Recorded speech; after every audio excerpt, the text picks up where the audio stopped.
1.5 দিন ধরে অটো চলতে দেয় না, না খাইয়া রয়েছে নাকি? আপনি দেখছেন, মিডিয়ারা দেখছে, সরকার দেখছে, এটা কি আছে? নামুনা কি করবো, নামুনা কি করবো, এটা আমার জবাব দেন। আমরা ঢাকায় বাঁচবো, আমরা কি ঢাকায় মারা যাবো? সরকার দেখবো না? সরকার কই দেখতেছে? সরকার দেখতেছে 2 দিন ধরে 3 দিন ধরে অটো চলতে দেয় না, না খাইয়া রয়েছে নাকি দেখতেছে? অন্যান্য আঙ্গুর পারমিশন দিয়ে দেখ, আমরা আর কিছু করবো না। লাগে সবার কাছে মাপ চাই, কম আঙ্গুর ভুল হয়ে গেছে, মাফ করে দেন। তাও অটো আঙ্গুরে অবৈধ গাড়ি, বাঁচবো না, অবৈধ না খাইয়ে বাঁচবো আমরা। তুমি জনগণে কেন গাড়ি ভাঙছো? তুমি জনগণে কেন গাড়ি ভাঙছো?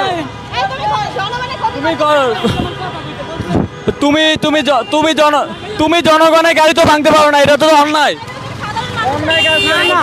আমরা না খাই আছি, আমি ঠিক মতো কথাই কইতে পারি না। আপনি দেখছেন